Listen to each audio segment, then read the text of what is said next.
Have you ever needed forgiveness? Like, have you ever spoken some words and then as soon as they left your mouth, you wish you could have just grabbed them out of the air and pulled them back? I was in high school. My mom, she was a high school teacher, and she decided to stop doing that. Apparently, she was tired of teenagers. And she became a flight attendant. And when you become a flight attendant, you have to go to flight attendant school. So she went to flight attendant school. And she was there for several months. And we were, at that point, I was I think a sophomore or junior in high school. I had my driver's license, and so I had a lot of freedom. My dad was home, but he worked a lot, and we were old enough to kind of take care of ourselves. When my mom got back, we had reorganized our lives to deal with the fact that she hadn't been there for a long time. And we, of course, missed her, and we were really glad to have her. But she was also, when you're early as a flight attendant, you're flying all the shifts no one else wants to take. And so she was gone a lot, and we just had to kind of adjust.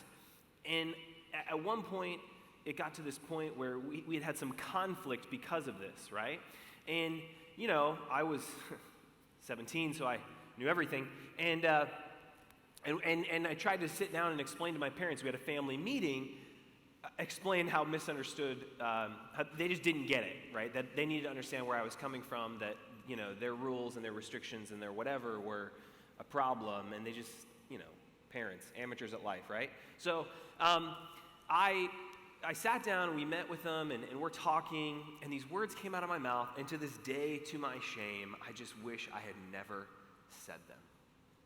We're arguing about this and that, and it's a calm discussion, but it's an argument. And I said these words. I said, "Mom, it's just easier when you're not here." And I just, reached into her chest and ripped her heart out and stomped on it. Have you ever needed forgiveness? Maybe you don't need forgiveness. Maybe you need to do some forgiving. Someone did something to you. They hurt you. They abused you. They lied to you. They cheated on you. They broke you. Maybe the people who are supposed to love you the most did those things.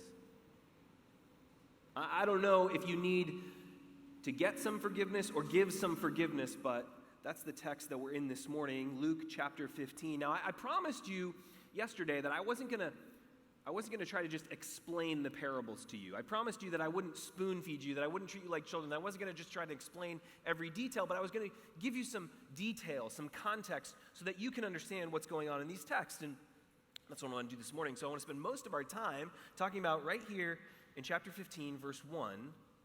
Now all the tax collectors and sinners were coming near to listen to him, to listen to Jesus. Now this is interesting because Luke uses the word tax collectors 11 times in his gospel. That's more than double any of the other gospel writers. The word sinner, Luke uses 18 times, which is triple what any of the other gospel writers use. They're really interested. Luke is especially interested in these two groups, these tax collectors and sinners, and these are the groups Jesus tells these stories about sheep and a coin. So who are these people? Well, there are two stories about tax collectors in the Gospel of Luke, and I think, I would be doing you a disservice if I didn't show you what the two stories were. The first one comes in Luke chapter 5, starting in verse 27. Luke is describing how Jesus is going through doing all of these healings, and after he does this healing, he calls a man named Levi. Now, I read you this story yesterday from the Gospel of Matthew, and the same person's name was Matthew. By the way, according to church tradition, this guy is eventually the person who writes the Gospel of Matthew. After this, he, that is Jesus, went out and saw a tax collector named Levi sitting at the tax booth. And he said to him, "Follow me." And he got up, left everything, and followed him. Then Levi gave a great banquet for him in his house, and there was a huge group of tax collectors and others sitting at the table with them. And the Pharisees and their scribes were complaining to his disciples, saying, "Why do you eat and drink with tax collectors and sinners?" Now, why are they so frustrated with Jesus spending time with these tax collectors? Well, the thing you need to know about tax collectors is that the way taxes were collected in the ancient world is not just like you had this tax rate, you paid it. What would happen is someone would bid for the job of collecting taxes, right? So we had me and my buddy, and we're competing for this government contract to get the taxes. And so how do we make sure that we get the contract? We promise that we can bring in the most tax revenue, meaning we promise to tax people the most. But then, in order for us to feed ourselves, to pay ourselves, we've got to tax you whatever we promised we'd pay the government, and then we got to add a little bit on extra to pay ourselves. So what a tax collector does, essentially, is steal money from their own people to give it to a foreign government so they can get rich. Now, Levi, in Matthew or in Luke chapter 5 here, he's not a bigwig tax collector. He is a tax booth sitter, right? Jesus walks by, he's sitting at the tax booth. So Levi doesn't have a lot of money. He's not wealthy. But there's one other tax collector that Luke tells us about his gospel, and he is wealthy. The story comes in Luke chapter 19, and Jesus is about to go into Jerusalem. And Jesus has been on a journey all through the Gospel of Luke, and he's finally getting to Jerusalem where he's going to die. And as he's going in, he's near the city of Jericho, and as he's walking by, there's this guy named Zacchaeus. Maybe you know the story. He was a wee little man. He was a short guy. And Zacchaeus was a chief tax collector. That means that he didn't sit at the booth. He had people that sat at booths for him and then gave him the money. And so Zacchaeus was extremely wealthy. And how did he get wealthy? By stealing from his own people. And so Zacchaeus, he has heard all of these things that Jesus has been teaching and doing. And he's curious. It's like what you heard from Jared last night. He's like, I'm interested in this. But everyone knows he's a filthy, disgusting tax collector. And so he shows up, he climbs up on a tree, and he's there to see Jesus. He's walking by. And by the way, Jesus is about to go to Jerusalem to die. This is going to be one of Zacchaeus' last chances. Zacchaeus gets invited to come eat a meal with Jesus. And he hurried down. He was happy to welcome him. Luke 19, verse 7. All who saw it began to grumble and said, all, not just the Pharisees, not just the scribes, everyone was angry that Jesus was eating with Zacchaeus. He's not only a tax collector, he's a rich tax collector. And they all said, he has gone to be the guest of one who is a sinner. And so the people of Jesus' day hated tax collectors. They were traitors. They didn't deserve forgiveness. They deserved judgment. They deserved rebuke. They deserved to be kicked out of the people of God. They were beyond hope. They were beyond forgiveness. They didn't deserve it. And so the fact that Jesus is talking to them about forgiveness, well, that just won't do. And then there's this other group, sinners. The sinners.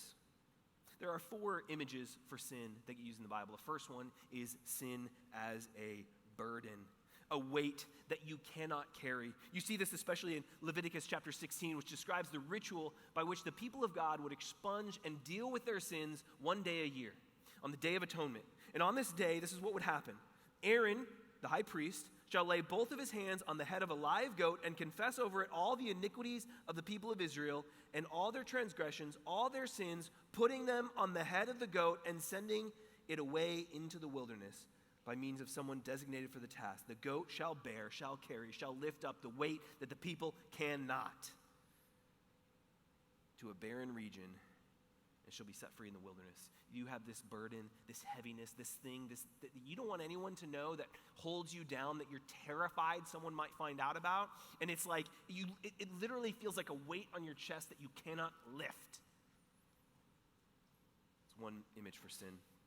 The second image for sin that we see used in Scripture is not just that it's a weight that you cannot bury or cannot lift. It's an impurity, a stain that you cannot wash. I told you the story of David and Bathsheba, and you remember how David commits this sin with Bathsheba, and then he goes about trying to hide it, and he makes it worse and worse and worse, and it's like a stain that you can't wash out, and you try and scrub it a little bit off, and it just spreads further and further and further. That's the other image, another image for sin that we have. Psalm 51, David, after committing the sin with Bathsheba, prays, "Have mercy on me, O God, according to your steadfast love, according to your abundant mercy." Listen to this. "Blot out my transgressions. Wash me thoroughly from my iniquity and cleanse me from my sin. I have this stain that I cannot get out. I know my transgression and my sin is ever before me." It's a stain you cannot wash out. It's a weight that you cannot lift. It's a stain that you cannot wash out. It's a debt that you cannot pay.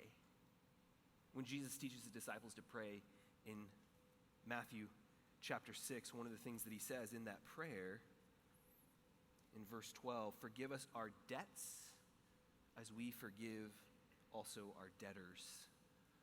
Sin is a debt you cannot pay, a weight you cannot lift, a stain you cannot wash. And the last and final image, the one that shows up here in Luke chapter 15, sin is a direction you should have never gone. It's lost. It's wandering. It's going away from the path that you were supposed to be on. And it's like one morning you wake up and you find yourself in this place and you're like, how in the world did I get here? You know what that's like. Do you need some forgiveness? These people, these sinners, these people with weights they cannot lift, with stains they cannot wash, with debts they cannot pay, these lost people.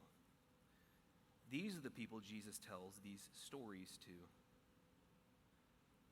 But you know, it's interesting because it's not just the tax collectors and sinners who come near to listen to him.